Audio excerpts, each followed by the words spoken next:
Over the last 100 years of mankind, we have evolved from being a monkey to a human and then into different generations. And out of more than 10 generations, Gen Z and millennials today are the most famous and has given rise to a worldwide public debate. It's been months since we have found a millennial online on Instagram or Facebook because they all are busy doing their offline jobs. While all the Gen Zs today work as digital marketers. This sounds so cool, huh? The Gen Z has had it all from a smartphone to a smart TV, and they still feel millennials play the old video game on weekends.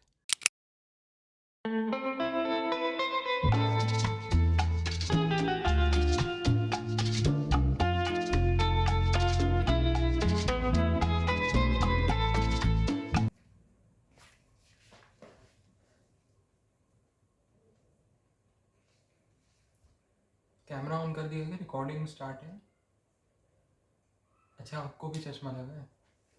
नहीं, आजकल के सारे Gen Z वाले ऐसे ही हैं ना, सब phone कैमरे में लगे रहते हैं तो सबको चश्मे लग गए हैं। हेलो जी, माई सेल्फ विकी चड्डा। मैं बॉर्न हुआ था जी 1990 में और अभी मैं हूँ 31 का। 31 ईयर्स लगता नहीं ना इतना बड़ा। अब बस जी मेंटेन करके रखना पड़ता है, और क्या है जी। जनरेशन बताइए अपनी कैमरा पे। जनरेशन गैप तो बहुत है जी, मेरे और मेरे भाई के बीच में पूरे 10 साल का है।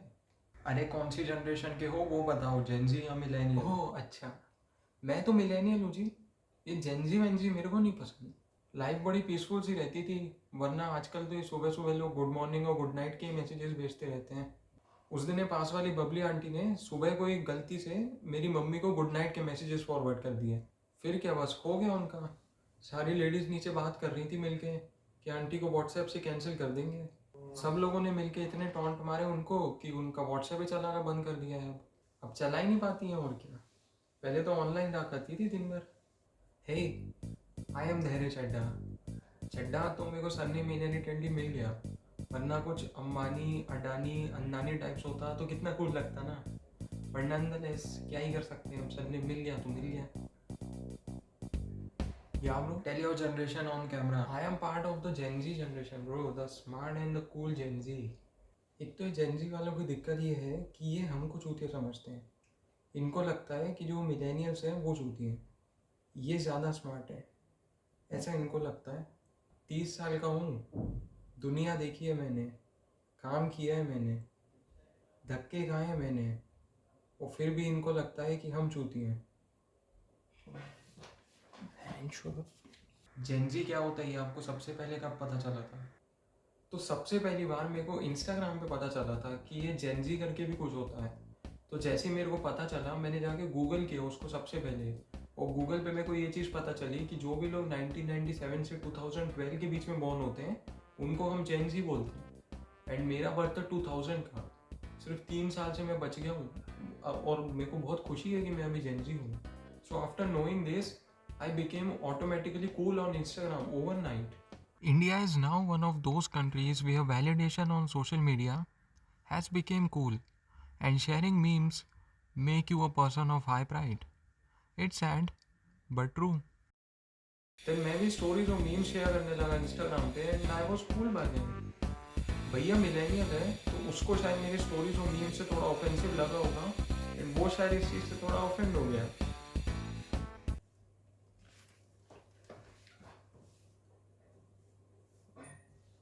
तो पहले तो मेरे को पता भी नहीं था कि ये जेनजी मिलेनियल होता क्या है।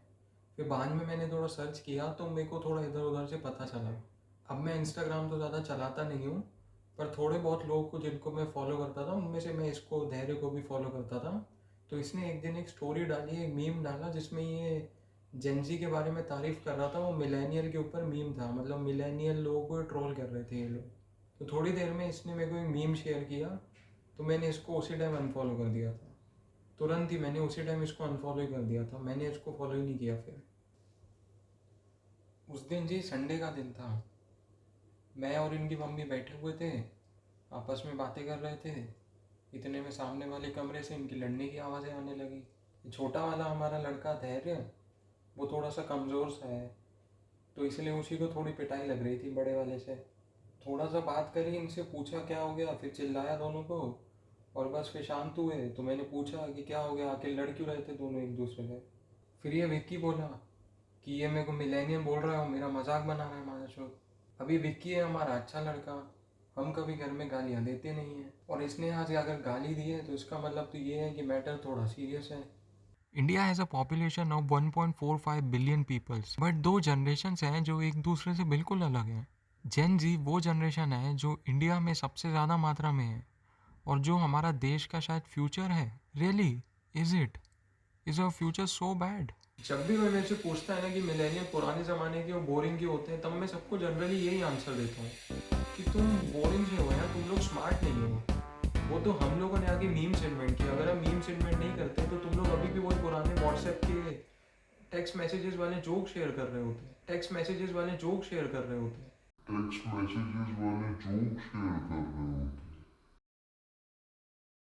दिक्कत ये है कि हमको कभी मेंटल इश्यूज होते हैं, हमको कभी मूड स्विंग्स होते हैं, हमको कभी अपना कुछ चेंज करने की इच्छा होती है, लेकिन ये लोग कभी उस चीज़ को समझते ही नहीं है।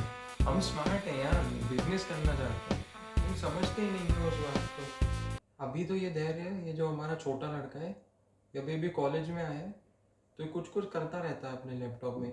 अभी ये कोरोना की वजह से जो ऑनलाइन क्लासेस चल रही हैं, तो उसमें कुछ भी ऑनलाइन क्लासेस अटेंड थोड़ी कर रहा है, हमको बताता है कि कुछ पढ़ाई नहीं होती है कॉलेज में। उस दिन इसने घर पे एक गोल गोल सी लाइट बुलवाई, तो वो डिलीवरी वाला देने आया था, कुछ बोलता कि हमको कुछ काम है, तो हमने बोला जी ठीक है, लेकिन शक तो उसी दिन से था। फिर इसकी मम्मी ने बताया उस दिन, मैं तो घर पे था नहीं, तो वो सुन रही थी, वो बोल रही थी कमरे से कुछ आवाज़ आ रही थी, कुछ ज़ोर ज़ोर से बात कर रहा था कमरे के अंदर। उस दिन से अभी तक पता तो चला नहीं है क्या करता है कमरे के अंदर, पर ठीक है जी। 10th में था जब हमने इसको पहला फ़ोन खरीद के दिया था, ज़िद कर रहा था तो हमको लेके देना पड़ा। मैंने तो उसी टाइम बोल दिया था कि अगला फ़ोन लेना है तो वो अपने पैसों से ही लेना। फिर अभी पता नहीं क्या करता है, जनवरी में अपना इसने एक नया फ़ोन खरीद लिया।